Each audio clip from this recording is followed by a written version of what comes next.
Hi everyone, this is Steve Ficacci with the VRG. We're going to be going live from Watkins Glen International Raceway. Today we're driving Ford GT2 cars. We're sorry for the delay, we're just a little bit late. I was coaching a kid's soccer game. Happy to report we won, so all's good.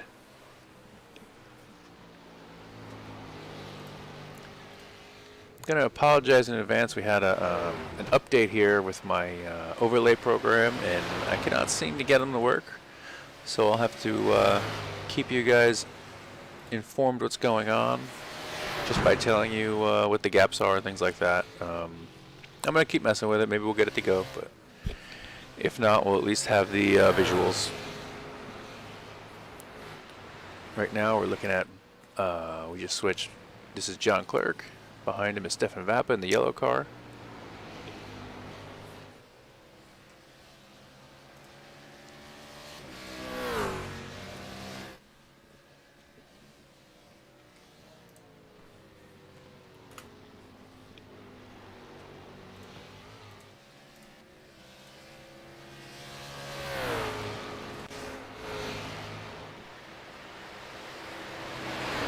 Let's see, let's jump aboard Stefan Vap as we finish out this practice session.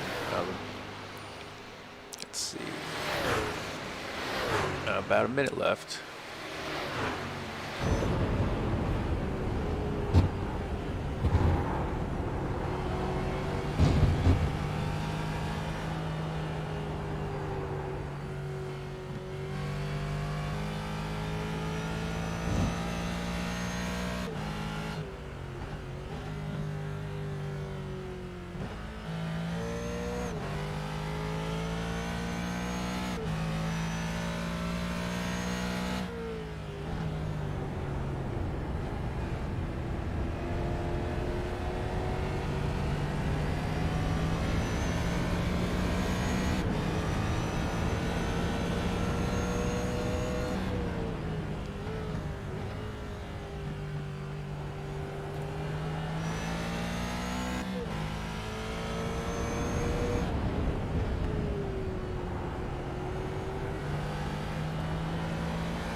This is the final corner.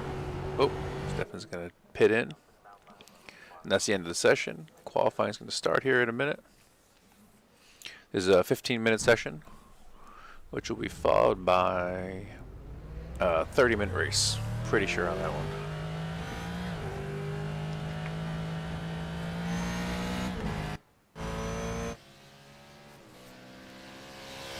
This is a mixed session, so everybody will be on track together.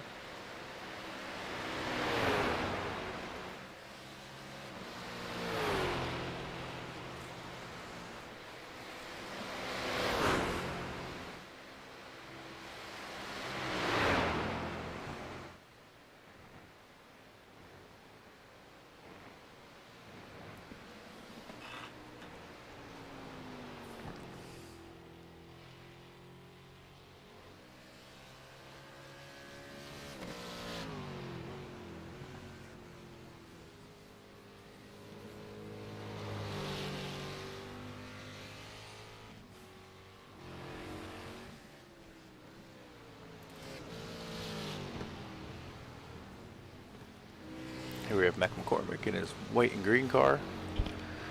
At this point, he's got his familiar red, bright red wheels.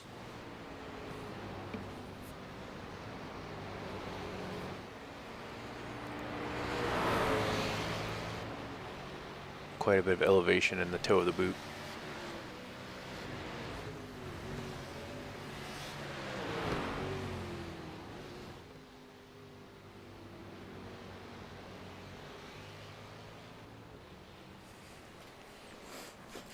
We run a fixed setup, so all the cars start qualifying full fuel, so we don't have a way to lower the fuel except for driving them. So there's a bit of an advantage to staying out on track for the full 15 minutes and burning up as much fuel as you can and trying to lay down a heater later in the session.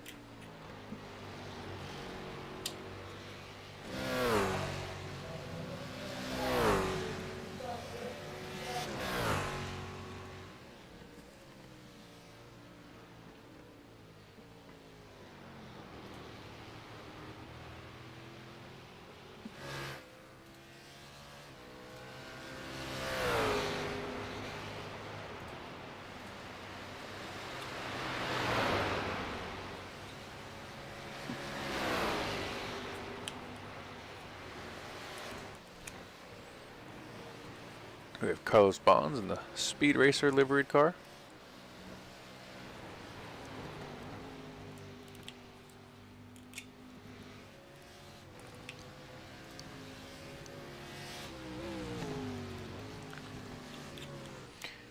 A few of the group here were at Watkins Glen this past weekend in the real world.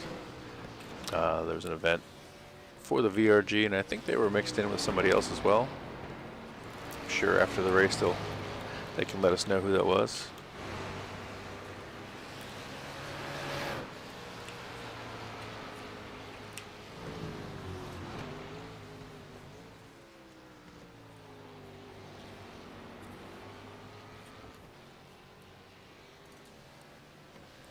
You have Kurt Uzbey in the Gulf livery GT40.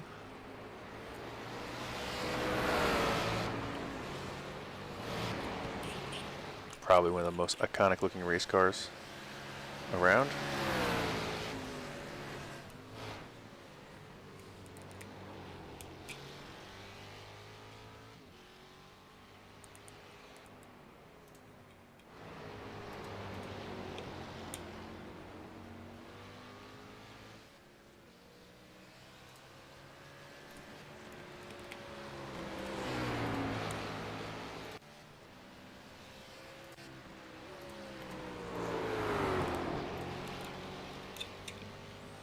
So we have drivers beginning to set laps. Right now we have Jeff Underwood and Stefan Vap right at the front, only separated by a few hundredths, followed by Dave Curtis. Those three drivers are all in the 147s. Just behind we have Carlos Bonds and Bob Lang and Mac McCormick.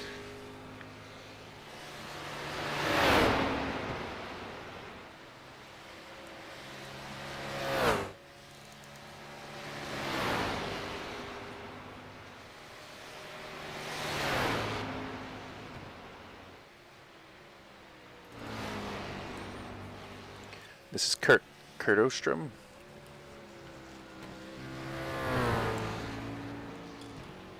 He's got this car painted just like one of his real world cars. There's probably a way I could bring that picture up, but I really don't know how, and I'm having enough problems as it is, so I don't want to complicate things.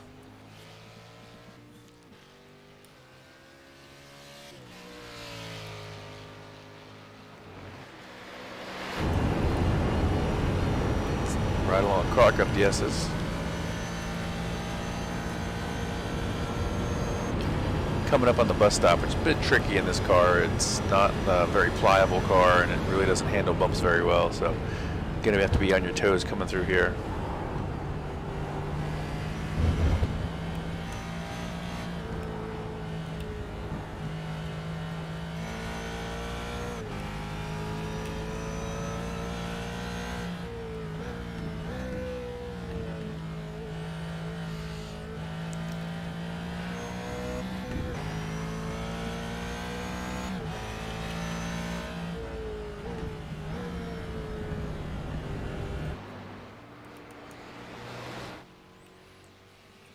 And this is Jim Graziano.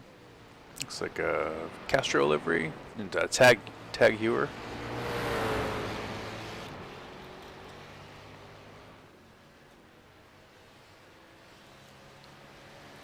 Yeah, I'm not sure if that's a historic livery or maybe an adaptation of something that's used somewhere. Whoa, hang on to it. There, good job.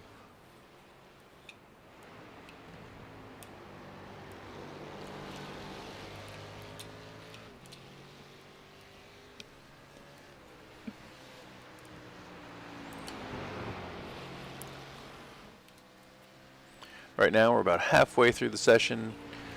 We have Stefan Vap on top. He's the only driver in the 146s. Second and third right now is Jeff Underwood and Dave Curtis. Then we have Carlos Bonds and Kurt Uzbey. Jim just set a time to put himself at sixth. Behind him is John Clerk. Then we have Bob Lang, Clark Ostrom, Mac McCormick, and still waiting to set a time is Ralph Solomon.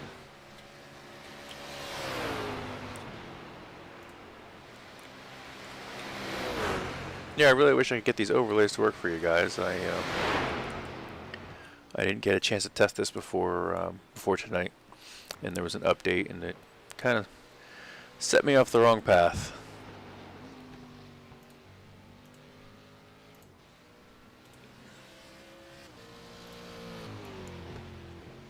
I'm still clicking around, hoping something's gonna magically get it on, but not really holding my breath on that one.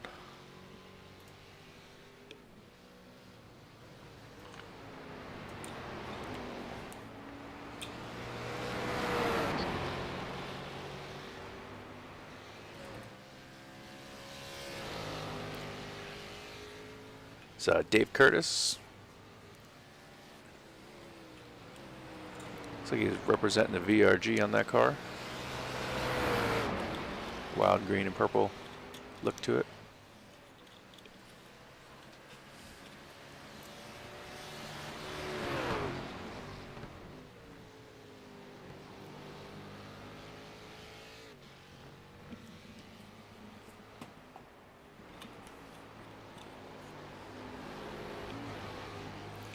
The side of the car has a spot for 3 lights, and you can see Dave Curtis has them all lit up. That means he's in third right now. If we find maybe Stefan's car, he'll probably have 1 lit up to show that he's sitting on the pole. Let's see. It's a little bit hard to see on his yellow car. Let's see when he goes by. No, I'm not making it out. Should be just in front of the rear tire. Oh yeah, there it is. Yeah, it's hard to make out on his car.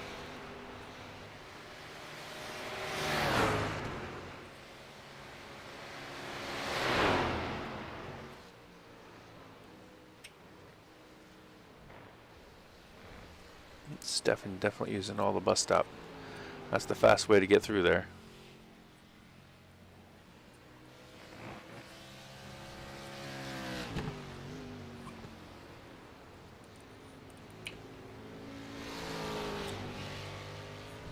Oh, he's a little extra as well.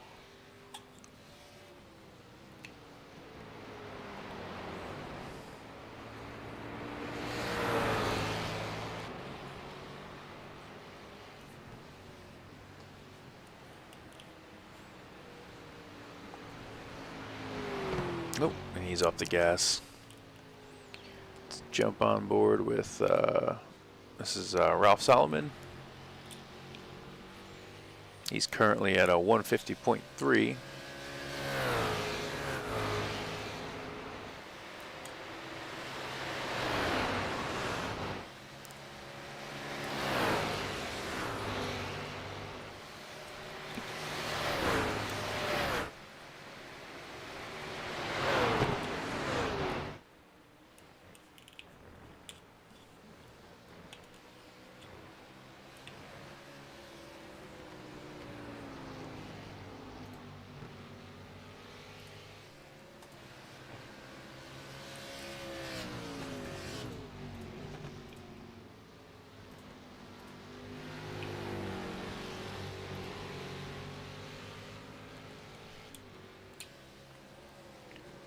About 3 minutes left to get in that last flyer.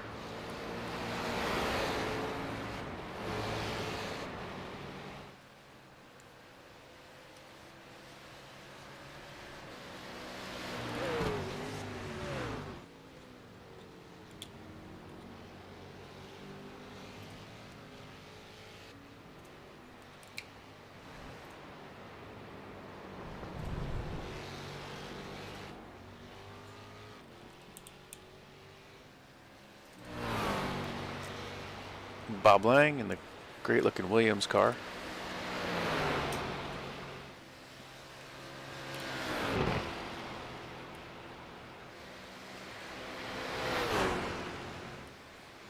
And it doesn't appear anybody set any fast times in the last lap.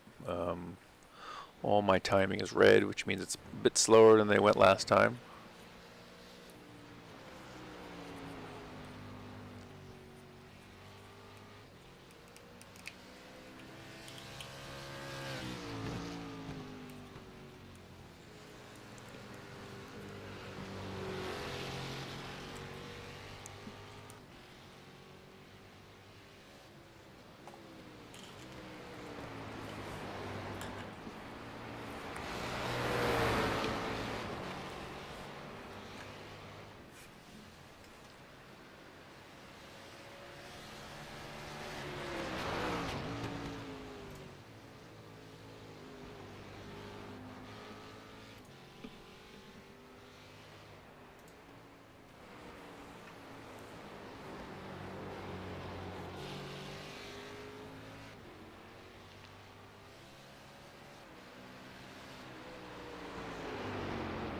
about a minute and a half left. I'm not sure if they're allowed to finish their laps if they start them before time expires. So that could be the difference between 1 and 2 laps. Oh, car on the wall hard. This is John Clerk.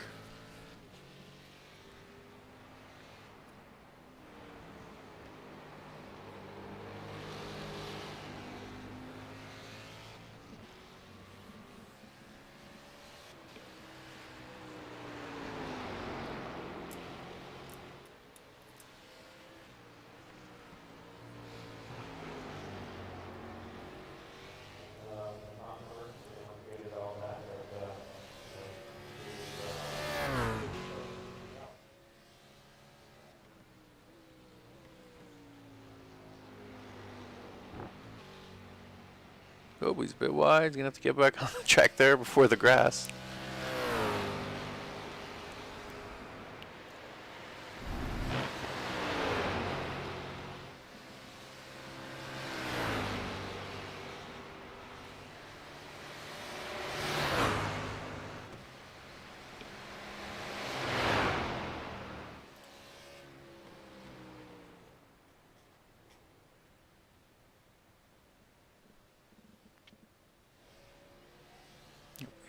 Quits back to the pits. We have a few cars in the pits.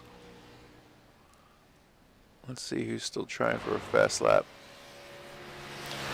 So there's 3 seconds left. Let's see if they allow him to keep going.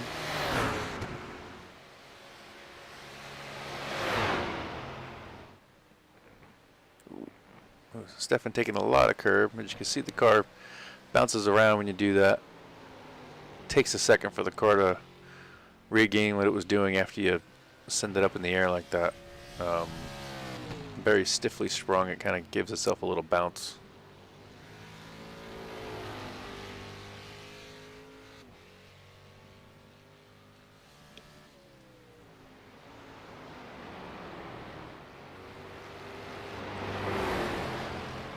Looks like a good lap.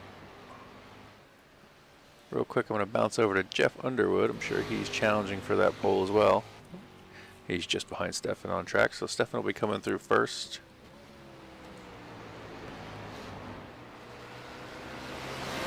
Yeah, I think Stefan's the first one who's going to finish a lap here. Oh, a little bit too wide there. Yep, and he shuts it down. Next we have Carlos Bonds. He's currently sitting in 4th.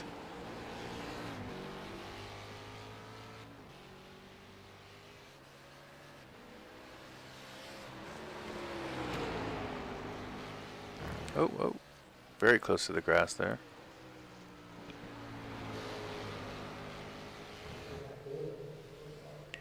Let's see what Carlos does.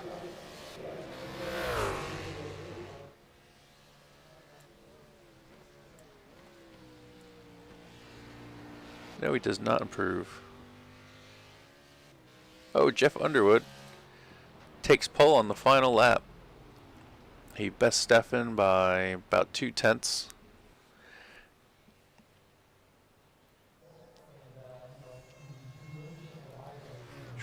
What was that? I think we just saw. Oh, session's over. So like I said, now we're going to flip over to our race. Our race is a 30-minute race. No one should need a pit stop. I mean, if you have some damage, you're going to have to come in and get that straightened out. But fuel-wise, these cars are going to be good to go. They have full tanks, and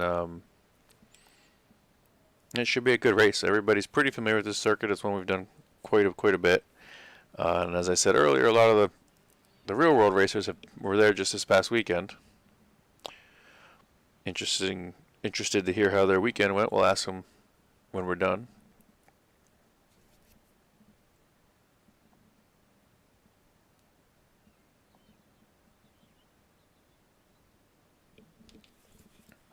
Okay. Cars are starting to get on the grid. We're going to have a long pace lap.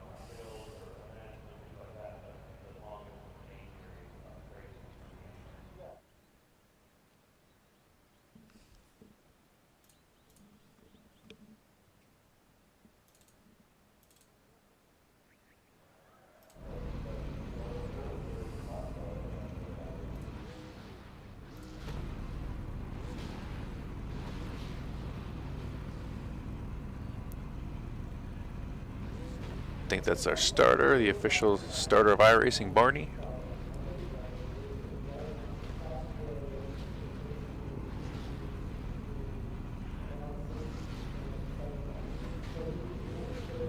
Just waiting for 2 more cars. Then they're going to roll off on the pace lap. What they should be trying to do is get a little bit of heat in the tires.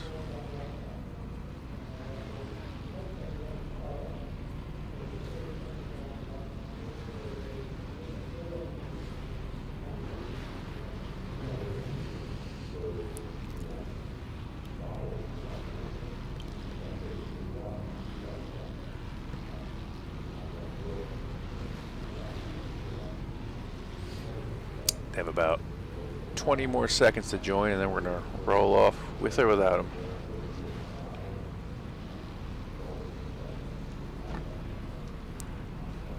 But we got one. Now we're just waiting on, I think we're waiting on Clark Ostrom.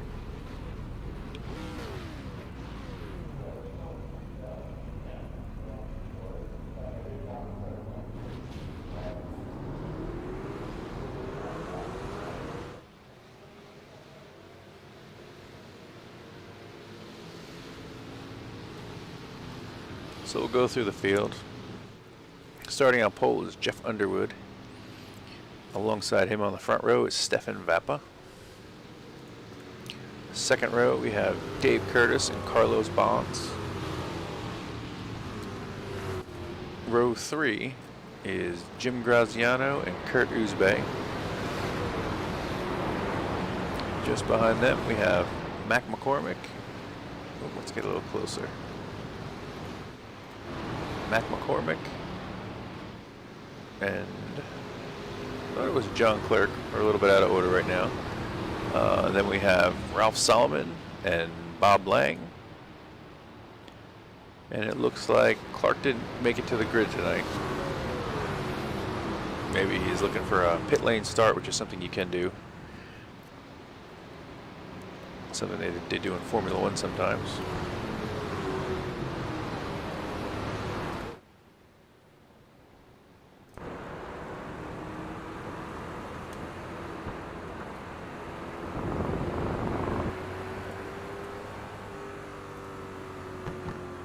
Yeah, once again, I'm going to apologize. I'm not able to get the overlays working. I've reloaded them a few times, trying to get them to go, and it just, it's fighting me.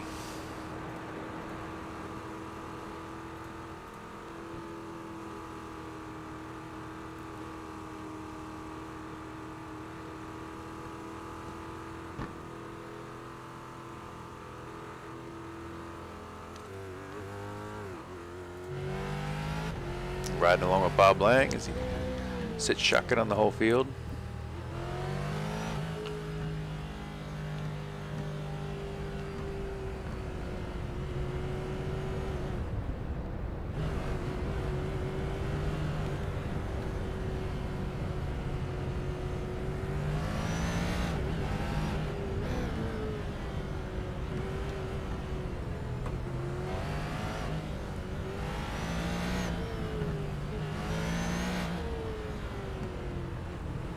Tell you, the car sounds quite a bit better outside than inside. I think I don't know about the GT spec, but I know the real car was a supercharged V8 car.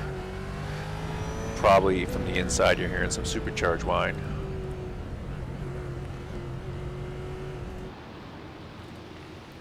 All right, just about 2 corners to go before we cut these guys loose. Once again, this is Steve Ficacci with the VRG. This is our 4th race of the season. Watkins Glen. GT2 cars. Oh, we have a spinner. Oh boy. Oh boy. It looks like Mac McCormick had an internet issue and didn't know where he was and hit a few cars. Oh boy. He got a piece of our race leader, who I think is now missing a wing. Be interesting to see how he goes with that damage. Imagine the cars would be quite a handful. Might be fast on the straightaways. That's set up. And Stefan Vap is off. Oh, he's in trouble, looks like. Looks like his rear cover's flapping. I guess that's the hood in this case. It's Jim Graziano looking to get around.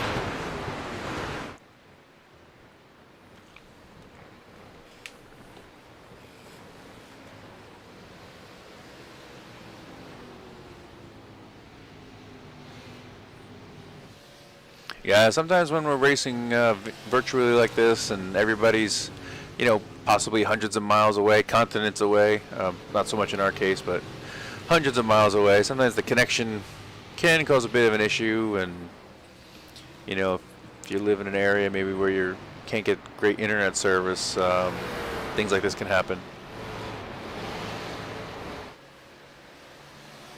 And so Stefan's got quite a big lead. Over 3 seconds at this point.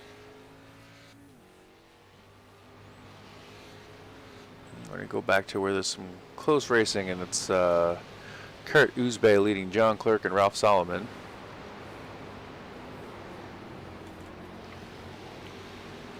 He's looking to move up and get a piece of Bob Lang.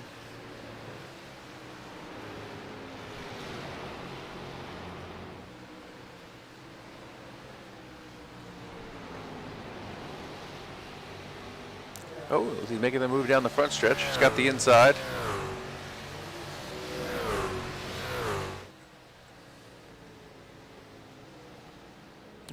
Kurt dives to the apex. Goes a little bit wide. Bob Lang's coming back. Not going to be able to get alongside.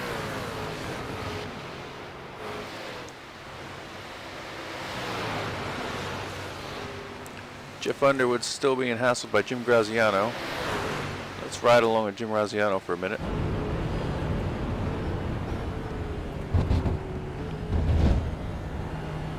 Oh, and he makes the pass.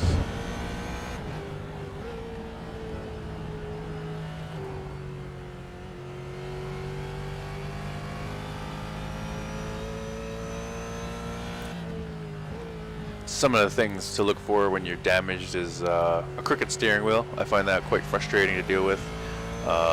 Jeff's looks okay. Doesn't mean that everything is okay, but at least the steering wheel's straight. He's probably down some speed on the straightaway. It's hard to tell what else he could be dealing with right now. Sometimes the car can act unpredictably on the brakes when you're driving like this. I can tell you for sure that all the time practice he's put in is kind of out the window right now, because the car is probably like driving a different car, just because your rate of speed is going to be different. He's going to have to brake deeper everywhere, as the car's not going to be carrying that speed. But, you know, he's going to try to hang on to third here.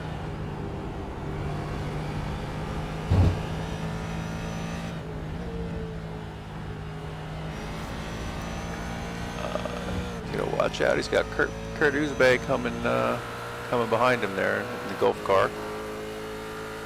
I'm going to jump out, see if we can find another close battle. Let's see.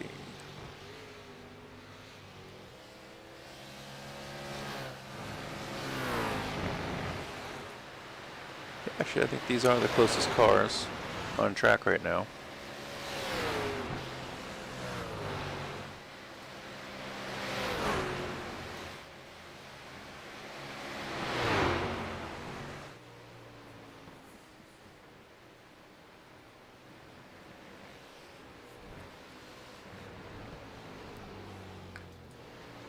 We got Kurt Uzbey trying now to catch Jeff Underwood, who is struggling, as we said, with the damage from that pace lap incident. You can see Kurt Uzbey's hood flapping a little bit there.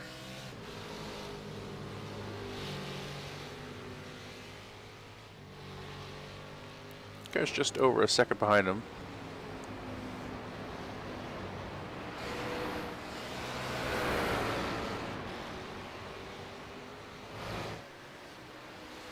Oh, he's getting close.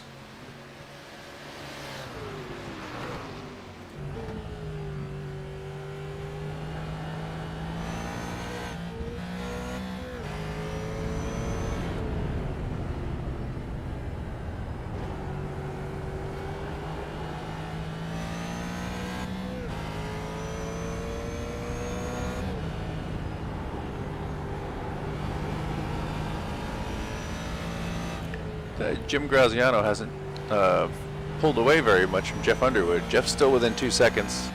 It looked like I said, Jeff was really struggling, but he is able to put a fight up. He's not totally lost. Our leader Stefan has a 8-second gap on everyone right now, so I imagine he's going to go into cruise control here and not risk it. As we talked about earlier, the car can be a bit difficult on the curbs, and to go faster you really need to use them all, so he may back off that a little bit.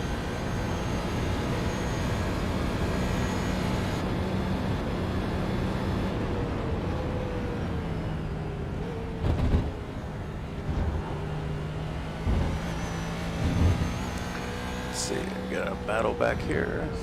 This is Carlos Bonds with Ralph Solomon just up ahead. I'm going to tell you that I like in-car cameras, so I'm probably going to go to them a lot. If you have a problem with that, tell me in the comments, and we'll do the outside shots more. Carlos was dangerously wide.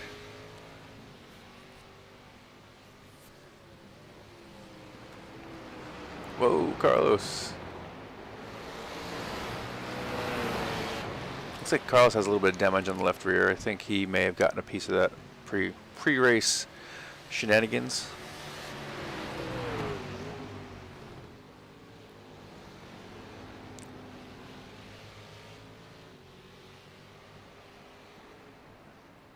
Ralph looks like he's going a bit defensive, kind of in the middle of the road. Oh. Exit's really low there.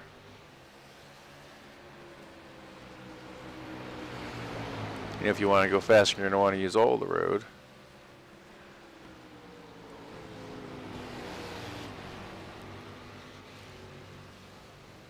There we go. We're going to jump on board Carlos. He's going to try to get a good exit here in turn 1 and chase him up the S's. Ooh, really aggressive on the entry.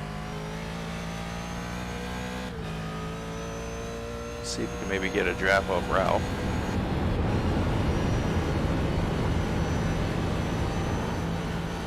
Whoa, makes a move, puts tires in the grass. And he gets the job done. See if Ralph tries to come back at him. We're going to leave this battle for a minute. It looks like Kurt Uzbey has caught Jeff Underwood. Just under a second. He was about a half a second away. Looked like maybe down that straightaway.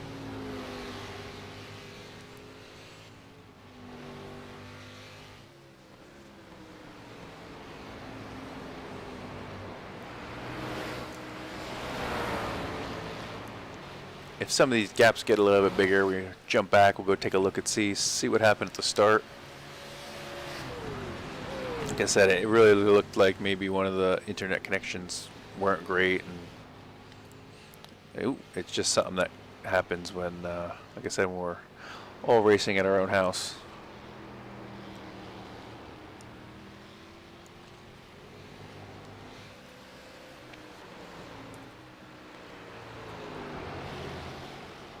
You know, Kurt, I want to be riding along with you when you catch Jeff, but I feel like every time we jump with you, you fall back a bit.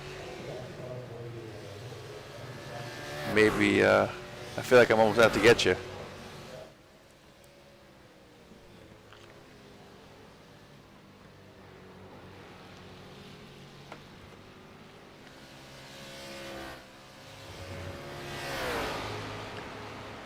Yeah, so right now these are the 3 closest cars on the track. Oh yeah, I can see the intervals really dropping. Jeff Underwood is really hurting on his pace here.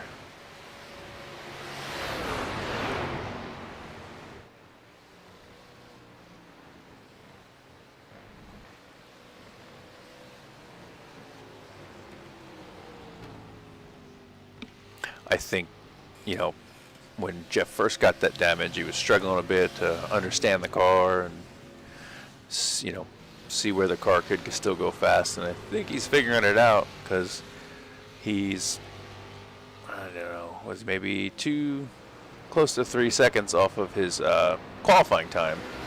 Typically, you know, you're not going to be right on your qualifying time throughout the race, but, you know, he was much slower than that when we first started. So I think he's just kind of coming to terms with the cars he was dealt and getting a better understanding for what he can and can't do with this car right now.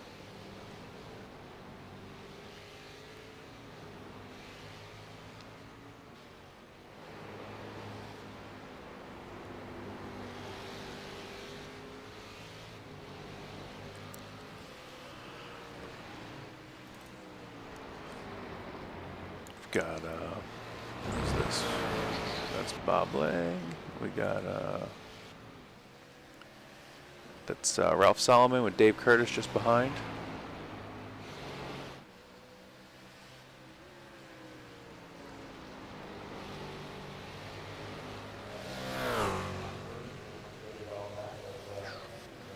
So we're just past the 11-minute mark. We have Stefan Vap in the lead. Quite a bit of a lead, 14 seconds. Jim Graziano in second, Jeff Underwood in third. We have Kurt Uzbey in fourth, John Clerk in fifth, Carlos Bonds in sixth, Ralph Solomon in seventh, Dave Curtis is in eighth, and he's looking for seventh, that's for sure. Then we have Bob Lang in ninth and Mac McCormick in 10th.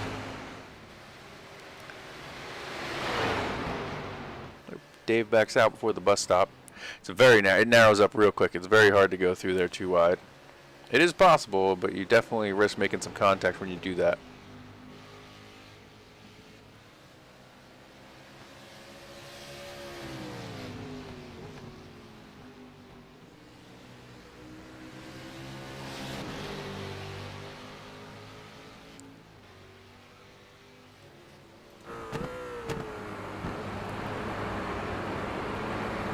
We're looking out back at Carlos Bonds as he attacks Ralph Solomon. Oh, he's making a move. And it's a drag race. Oh. Looks like Ralph maybe took 2 tires in the dirt. I don't know. He was kind of wide. But Dave Curtis takes position, that 7th spot. He had the preferred positioning going to that corner on the inside.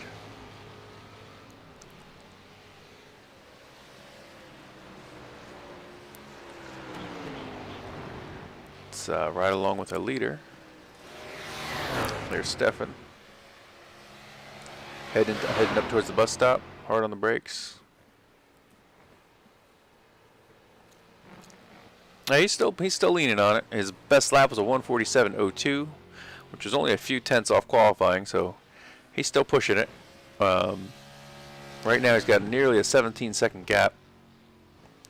Race is nearing the halfway point.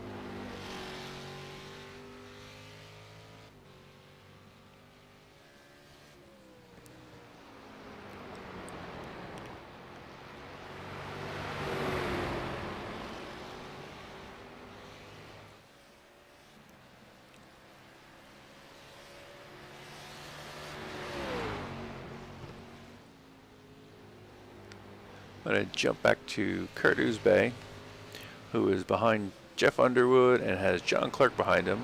They haven't made much gains or losses on each other, but these are the 3 closest cars on track.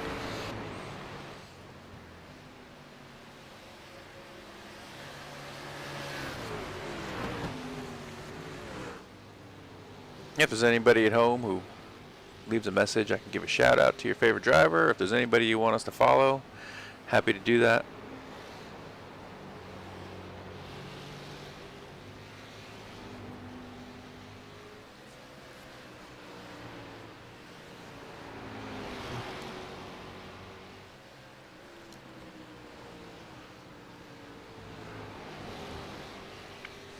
So looking at the lap times, we have Carlos Bonds in 6th and David Curtis in 7th.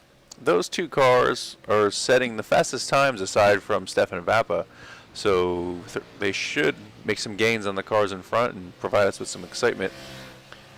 Possibly, based on the lap times, about 3 to 5 laps out.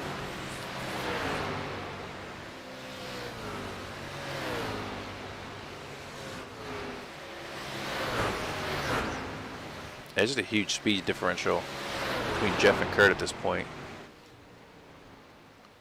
If Kurt can hang on to him a little bit through this lap and be closer exiting turn 1, It's going to be an easy pass just with the struggles of Jeff.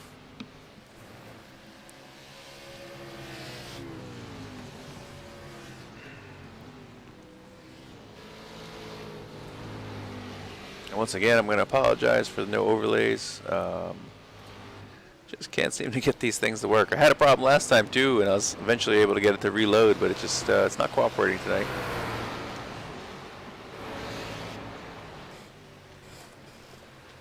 Oh, we got Matthew Barber at home, league sponsor, watching from home.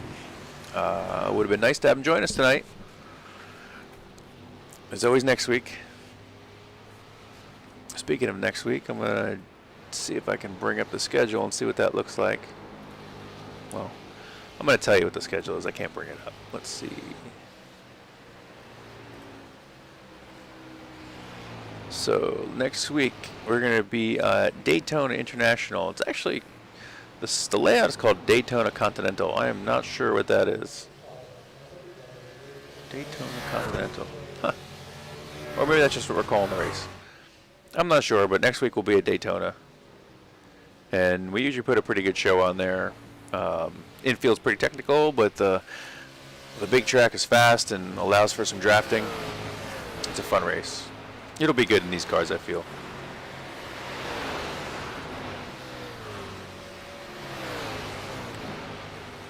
It's like John Clark's getting closer to Kurt.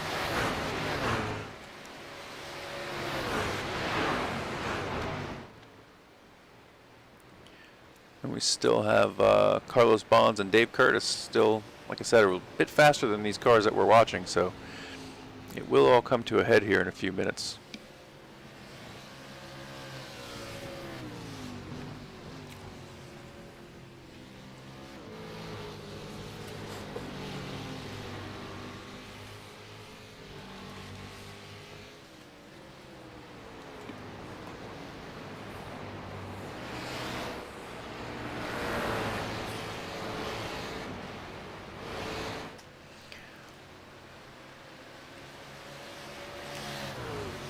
So Matt, who's often my co-host, is giving me excuses why he's not joining me tonight. Says he had something important to do. I doubt it.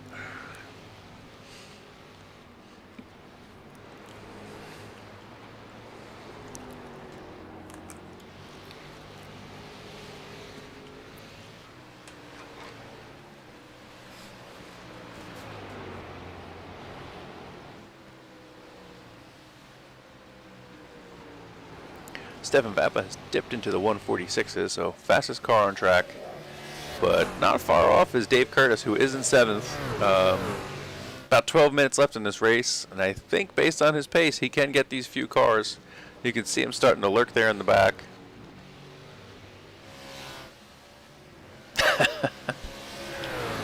Yeah, I'm just giving Matt a hard time.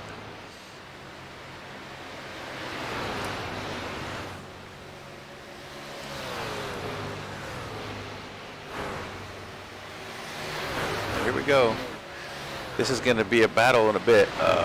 It looks like Jeff has pulled just enough gap where he doesn't really have to worry about Kurt anymore, but Kurt's got 2 cars behind him, John Clark and Carlos. Carlos, who I've mentioned, is setting lap times faster than everybody, but catching and passing are 2 different things. You know, it's such a fast track, and straightaways are fairly long, and I've always thought it would be easy to pass here, but having done a few races here with equal talent drivers, it is really tough. You're often just waiting for them to make a mistake.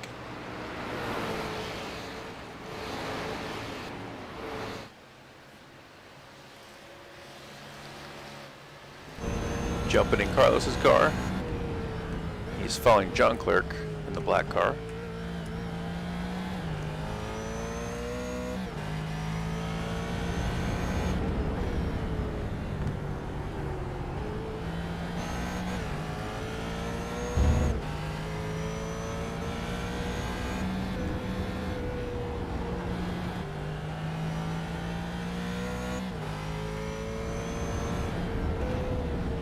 And he makes the pass. Oh, hang on. Actually, my thing changed. We're okay.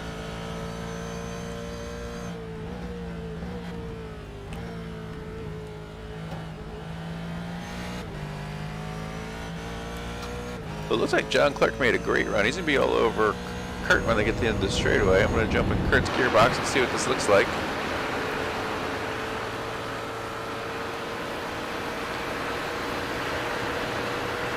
And Dave Curtis is back there.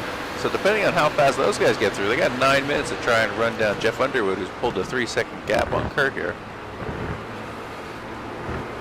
And Carlos gets through. Now he's going to set his sights on Kurt.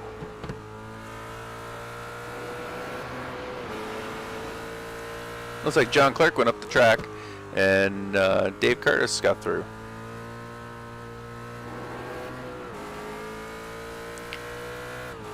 So just to give you an idea how fast these cars are going, Carlos' last lap was a 149. Now he was in traffic. Dave Curtis was a 147, and most of the cars that were following are in the 150s and 149, so he's got quite a pace advantage. Should be good.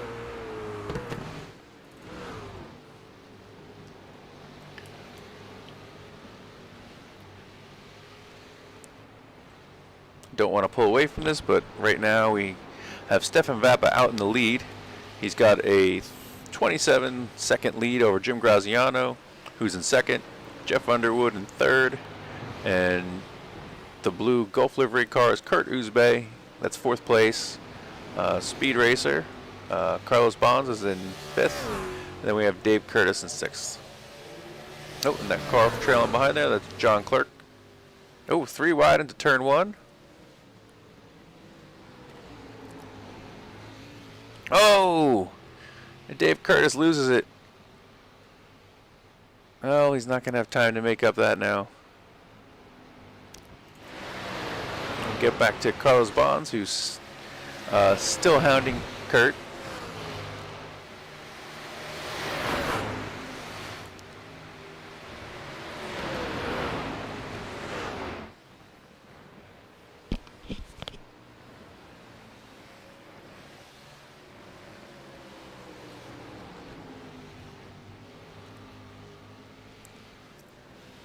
Kurt's done a great job, hasn't made a mistake all race.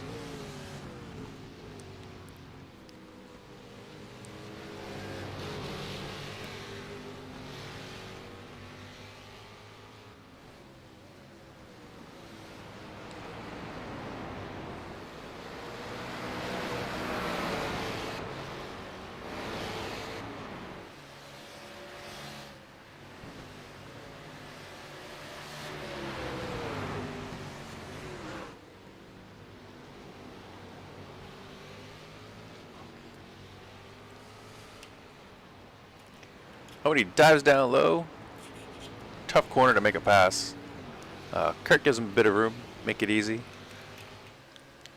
I feel like the exit's very narrow there, so it's probably a wise move. Now Carlos is going to set his sights on Jeff Underwood. We have Matt at home teasing Stefan about a broken half shaft. Stefan had a little bit of trouble this weekend in his Formula Ford Macon. Broke a universal and a half shaft. I don't think he turned a whole lap. Sometimes it goes that way.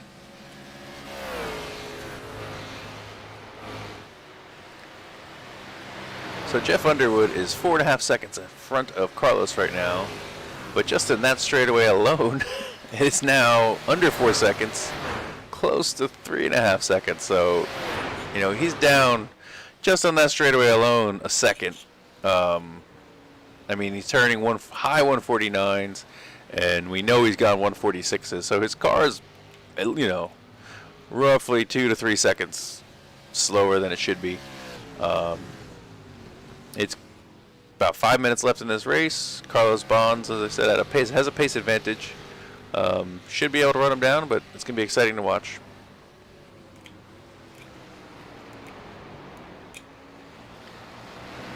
These few cars that we're watching here are the closest cars on track.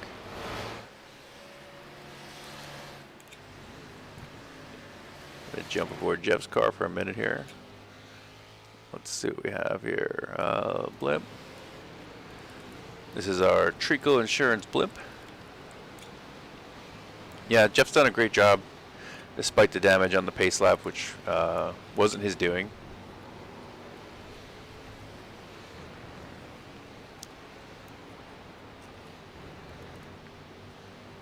Let's see. We have some unrealistic camera views that we can do, but let's. I'm gonna jump to them and see what they look like here. I want to see if I can get the damage on this car here. Oh yeah, it doesn't look like any of them show it very well. Oh yeah, let's do this. Oh yeah, look at that. That's pretty rough. That's not gonna help. Might help some downforce. Oof. Poor Jeff. I'm not even sure if that rear tire is pointed in the right direction. But as I said, he's doing a great job with the cards he's been dealt.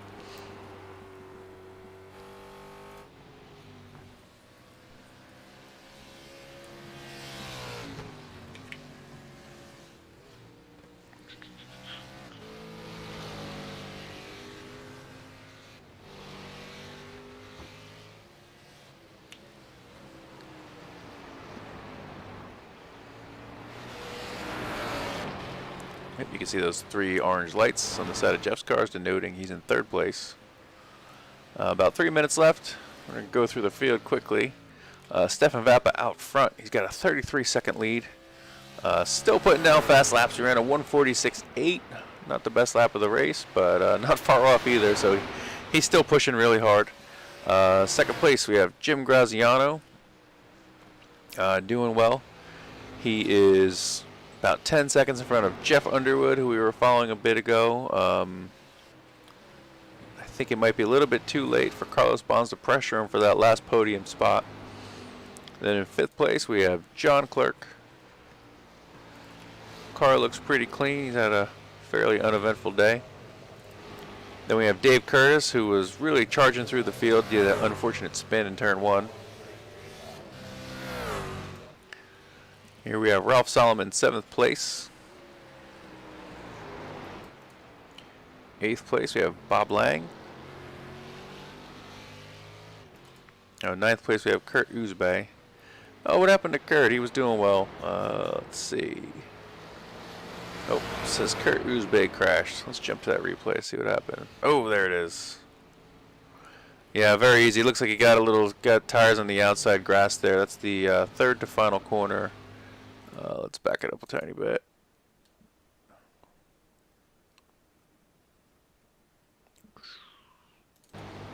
Doing good, doing good. Yeah, it doesn't take much. I mean, there's barely any of that tire in the grass there, but ended a great day, which Kurt was having. Let's jump back live. And the last running car, which I don't see, is Mac McCormick. Maybe he pulled off.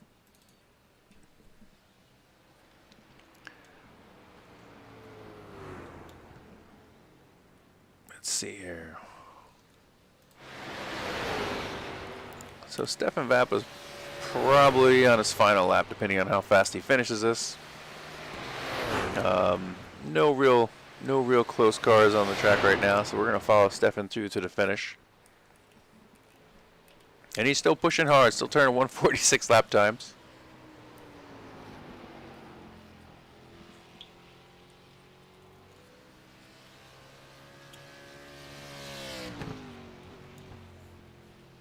Nope, actually, you know what? Nah.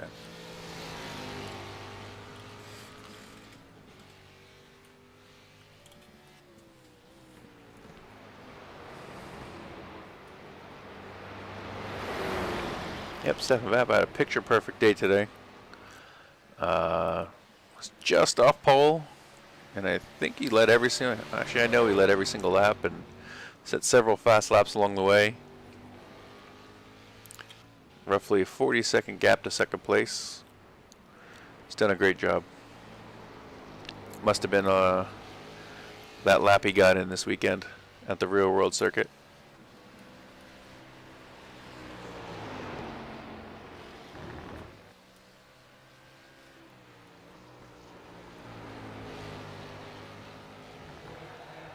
Oh yeah, there's the checkers. Congratulations, Stefan. We're gonna jump back and watch Jim Graziano. Just a few corners to go.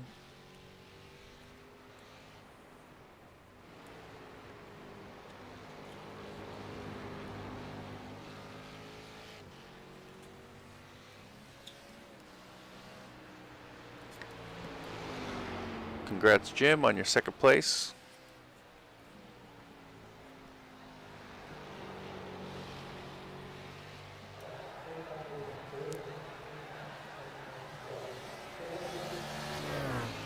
It looks like Jeff's going to hang on to third. Followed closely by Carlos Bonds. And in fifth place, we have John Clerk coming out of the final corner. We have Ralph Solomon.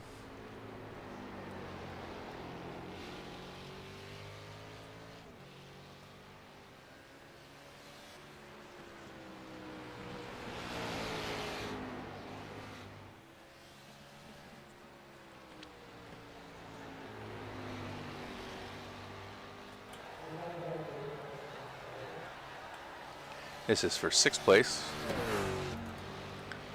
Bob Lang coming home seventh.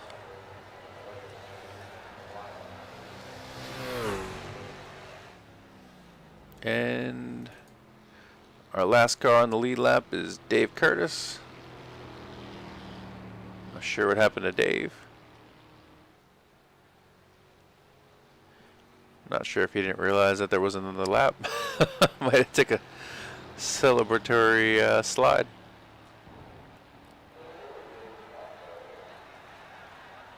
Oh, then we got Stefan pulling back in the pits.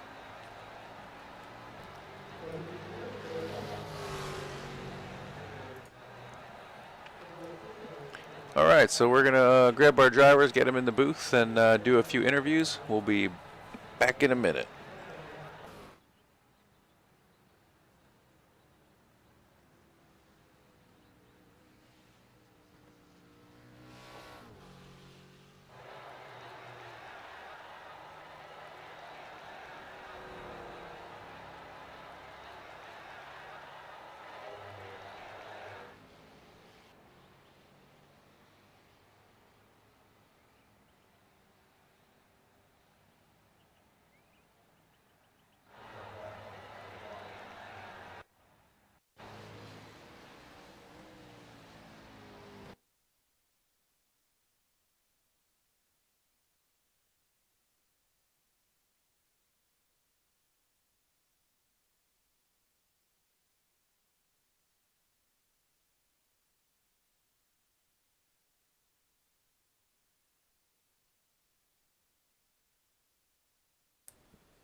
All right, joining me in the booth, we have Stefan Vap, we have Jeff Underwood, and Jim Graziano. If we have anybody else coming in late, I'll grab them. Stefan, pretty good race. Really couldn't have gone much better. I think you might have missed out a little bit on pole, but other than that, it would have been a perfect day. Yeah, Jeff's pole lap was really impressive. But yeah, thank you. That did go well. Didn't really have any pressure, so it really should have gone well. And you know, this is a really big track, so I shouldn't have had any lap traffic issues like we had last weekend. So the the only difficulty was keeping the focus. So I found I was making some mistakes early on, just trying to drive consistent laps because I didn't have enough time in the car to figure out how to drive a pace. So I just put my head down and focused on fast laps. That's the only way I could keep it going. Once you had about a 10-second gap, I thought for sure you were going to back it down. And then I started seeing the 146 laps popping up. I said, well, he's not slowing down at all. Yeah, you know, anything could happen. Didn't know if we were going to catch lap traffic. And like I say, I wasn't driving all that well. So I figured the only thing I could do is try to turn fast laps. And keep going for it. That would straighten me out. I didn't get a chance to go back, but I think there was a connection issue on the pace lap. Is that what the consensus was, or do we know? Well, we know we dropped Mac. Okay. But I'm not sure what else happened. Yeah, it looked like maybe Mac kind of, you know how sometimes everybody else disappears and he just kind of bulldozed through the field without messing up his car? I'm watching it now, Yeah. and that's what happened. He went through me, Dave, and then Yeah. Jeff. Yeah, I mean, it's pretty awesome that we can all race in different states, countries sometimes, and it works really, really good most of the time, but sometimes, we have those kind of incidents. It's just unfortunate it happens on the formation lap when everybody's so close, right? I mean, if that happened on lap 2, he would have probably just put himself in the wall and no harm done. Yeah, I mean, I had no idea what happened. I just got hit from behind, and I'm like, whoa, I had no clue. Yeah, so you got hit, right? I mean, and a great recovery.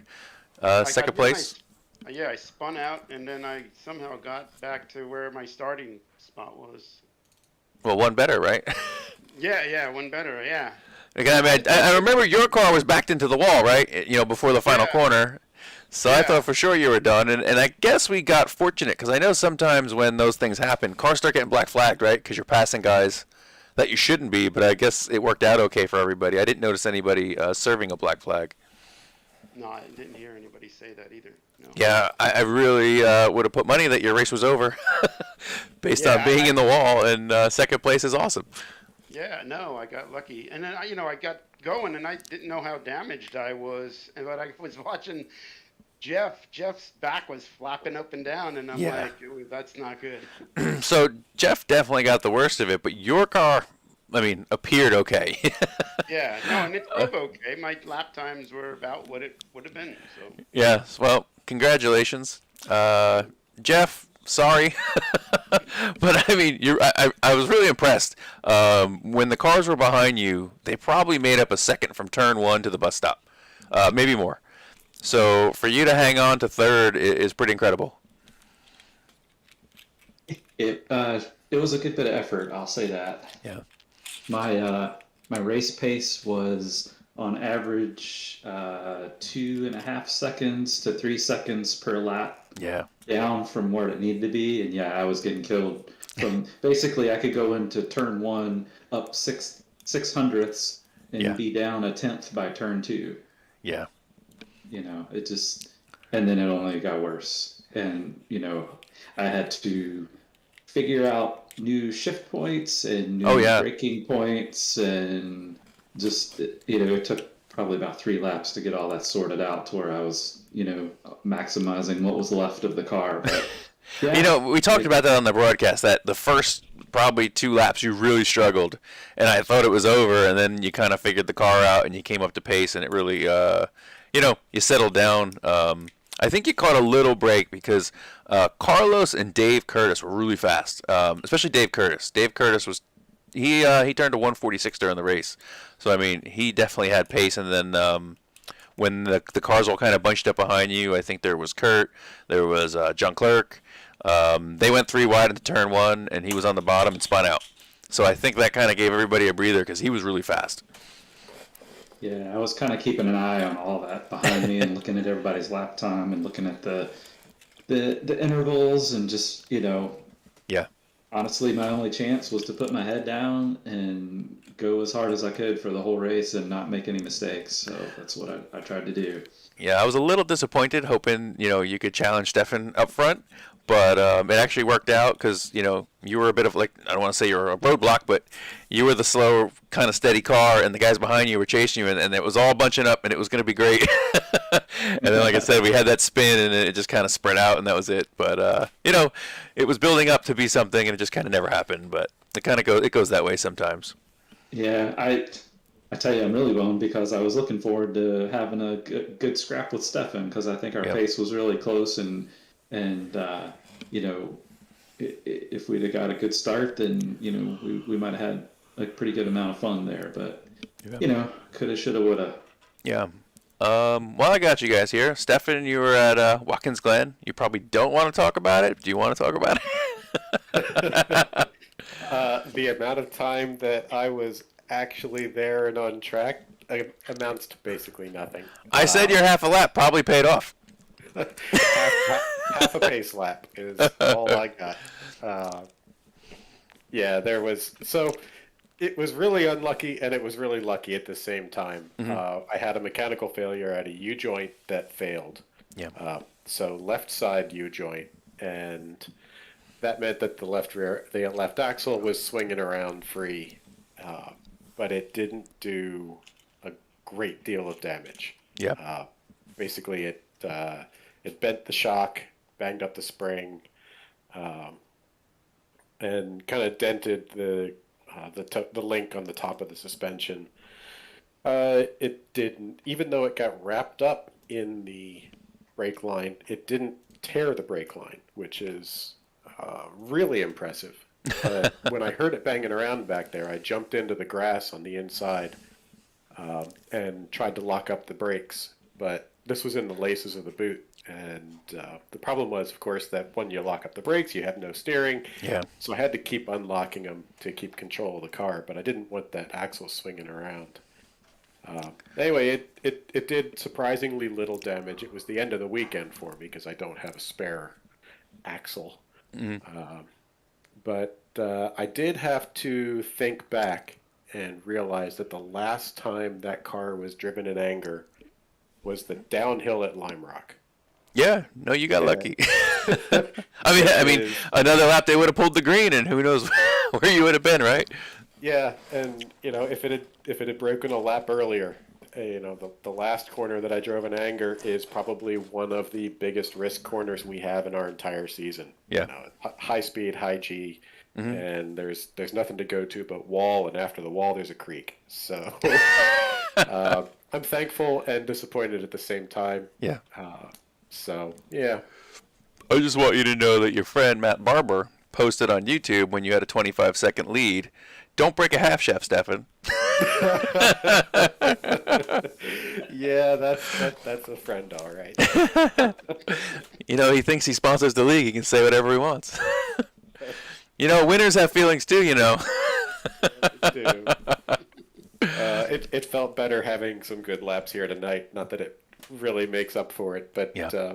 It does feel like I've had some bad luck recently with a couple of little things, and figuring maybe this one's the end of it. Well, you got all winter to recoup, right? I do, and I've got some plans to upgrade things so they can't break again. So next week we have Daytona. I'm not sure what layout it is. It says Daytona Continental. I don't know if that's what we're calling the race or if that's the layout we're running, but you guys have any thoughts on that? It's going to be an hour long. Oh, okay. Is it really? Yeehaw. You sound thrilled. Okay, so I guess we'll be doing pit stops. So let's see. Oh, well, wait a second. It says 30 seconds in the session. I remember in the announcements there was an hour-long race, that described the season. Oh, yeah, right. Yeah, it says in the announcements, it says 60-minute endurance race at Daytona. Cool. Oh, yeah, 60-minute. Okay. Well, I didn't know. It said Daytona Continental, so I didn't know if that was an actual layout that was different. Because I know there's a few different, there's a bike layout, and there's a few different quirks about them. Maybe the chicanes are different or something, so I didn't know if that was going to change for us. I honestly don't know what that means. Okay. I guess we'll find out next week. So, the league sponsor is telling us we got to stop talking. He said we're blubbering too much, so we'll sign off. You guys have put on a great show. We'll see you next week, and have a great week. All right. Thanks. Yep. Thank you, Steve. Yep, thanks. Yep.